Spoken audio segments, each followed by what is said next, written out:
Bonjour tout le monde, j'espère que vous allez bien. Donc on se retrouve dans une nouvelle vidéo. Aujourd'hui je suis très heureuse parce que je vais vous présenter mon premier livre, Pinocchio, l'enfant marionnette. Donc le livre est sorti il y a quelques jours en Tunisie et vous le trouverez chez Oxford, donc chez la librairie Oxford, à Tunis, à Sousse et à Sfax. Donc, avant de faire la présentation du livre, je voulais remercier encore une fois l'écrivaine et l'universitaire tunisienne Madame Sondos Khalifa qui m'a suivie, qui m'a encadrée tout au long de ce travail pour donner naissance à ce livre. Et je voulais remercier aussi encore une fois Yasmine Khalifa et Rifqa Sherif qui ont fait les illustrations de ce texte.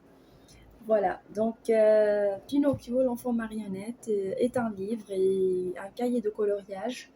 Et justement, je voulais faire un petit éclaircissement parce qu'il y a des gens qui m'ont dit que ce livre est-ce qu'il est fait que pour les enfants? Franchement, ce livre est dédié à tout le monde, sans exception et sans restriction. Donc, j'ai essayé dans ce conte de rencontrer deux mondes, le monde enfantin et le monde adulte. Pour que vraiment ça soit lu par tout le monde, voilà, par toutes les tranches d'âge. Pinocchio, je pense que c'est un personnage qui dit à tout le monde. Pareil pour le coloriage. Le coloriage n'a été jamais limité aux enfants. Moi, je connais personnellement des cahiers de coloriage qui sont faits pour des adultes. Franchement, le livre, comme j'ai dit, est fait pour toutes les tranches d'âge et que ce soit les enfants, les adultes, les jeunes, voilà.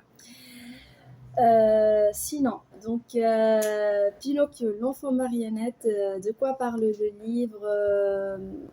Je vais vous lire l'avant-propos qui a été écrit par Madame Sondos Khalifa pour vous donner une idée sur l'histoire.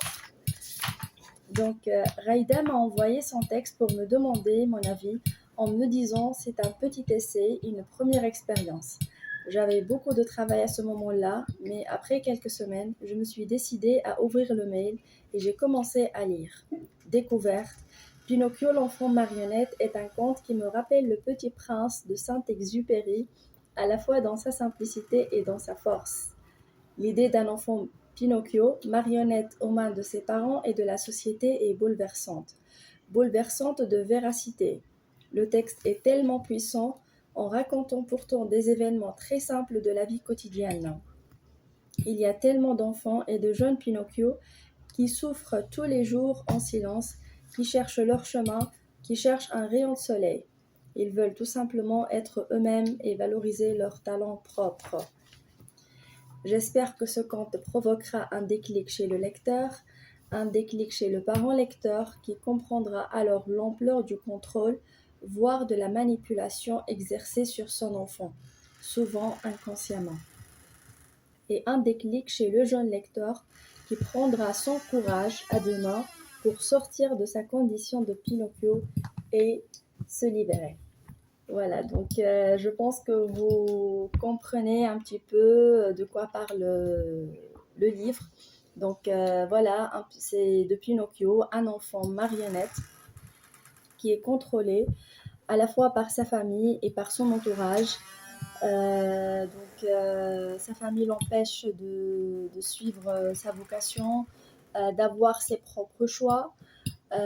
Comment va-t-il réagir face à ces contraintes? Donc tout cela, vous le découvrirez quand vous lirez le livre.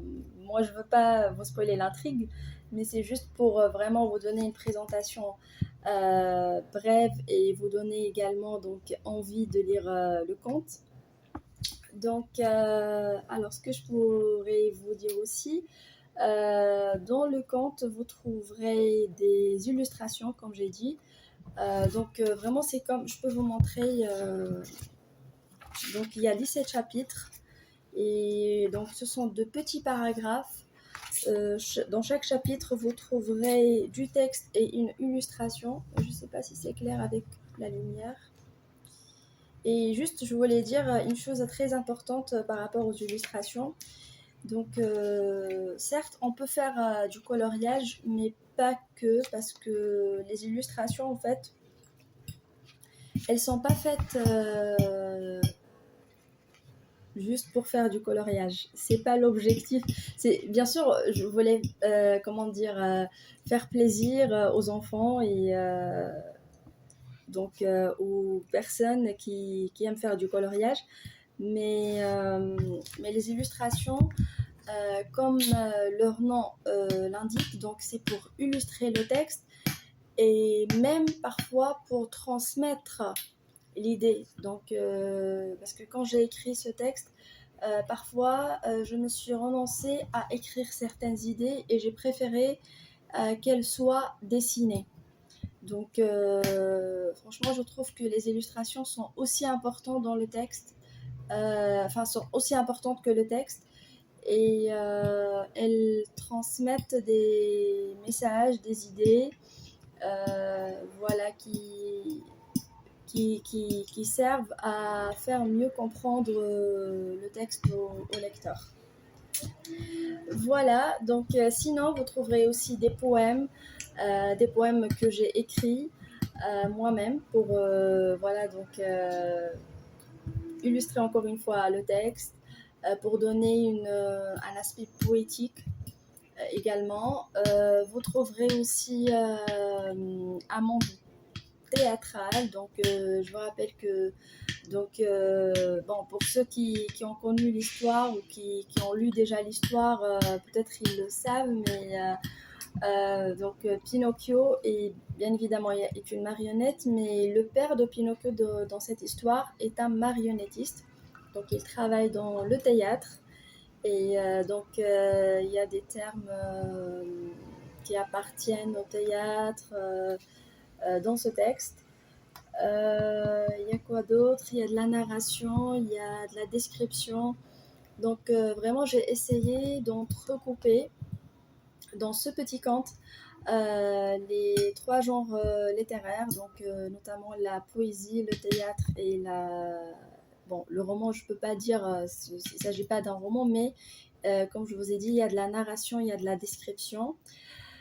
Voilà, donc j'espère que vous lirez le conte. Donc, comme je vous ai dit, le livre se trouve chez Oxford. J'attends avec hâte votre retour. N'hésitez pas à me mettre en commentaire vos avis.